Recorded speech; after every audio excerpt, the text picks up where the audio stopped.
I've been in the industry. Well, see, my story's a little different. Okay. 25 years because I'm an appraiser. Okay. And then 10 years as a realtor. Okay. And then now a broker. Okay. So as far as real estate goes, that's a broad. Yeah. Yeah. Well, there's a lot of knowledge of the industry that comes in with having been an appraiser for that long, right? Yes. Yes. And I still have an active full-time appraisal business that I run with my husband. Okay. So I'm still the front man of that, as well as the realtor, broker, all that. So it's fun. It's a lot of hats. I love it. Okay, I wouldn't have it any other way. We'll get more into that. But when you talk about value proposition, Yes. right? So when I go in to do when you go in to do a CMA, it's not just a shoot from the hip. You're getting an appraisal. Right? Exactly. Honestly, I think that has been the key to my success is because I can take them down the road of value and what will happen if we can't get value, different strategies that we can do to, assist us in value, kind of play the comps against and help watch the comps closely. There's a lot you can do kind of behind the scenes. And also knowing what the appraiser is going to require is really, it's fun. Yeah. It's fun to me. Well, I love it because we're in such an interesting place in the market right now. Yes. I in some respects, it feels like the top of the roller coaster when you get that low weightlessness. So I would be remiss if I didn't kind of ask you with your background, what are you seeing? What do you think's happening in the market right now? What do you think we're in for maybe in the next 3 months?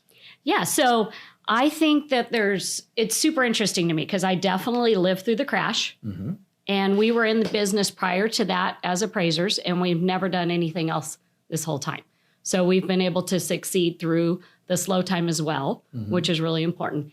And I think a lot of people are saying we're going to have the same thing happen. And I disagree. Right. That was clearly off lending and a lot of other factors that played in.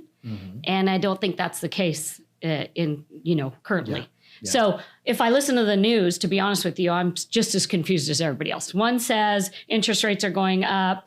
The next week they go down. This article last week was interest rates are going to go down. So do we all really know? But I think interest rates play a big role in it. Yeah, I think they do. And, the perspective, like you've been in the industry for 25 years, so you've got perspective, right? Yeah. The perspective on the consumer is that, oh my gosh, rates are so high all of a sudden, right? But we know that historically 8% is the average. Oh, right? Yeah. Right? My first loan, my first personal loan was a VA loan. So it was super low. It was 7%, but the average was 9%. Right. And so that was what I came into. So to me, we've been spoiled. We've been completely spoiled in this. But we were also at a different price point. In all honesty, we were buying homes for a couple $100,000.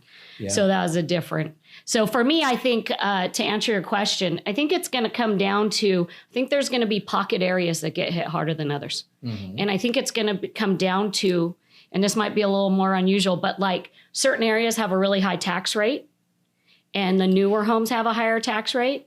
But Riverside's per se, the majority of it don't have the high tax rate. And a lot of people are moving from LA, Orange County because of COVID. They can work from home. So I don't think we're going to see the drop like everybody thinks. But I think certain underlying outside areas that are newer with a high tax rate are going to be hit harder.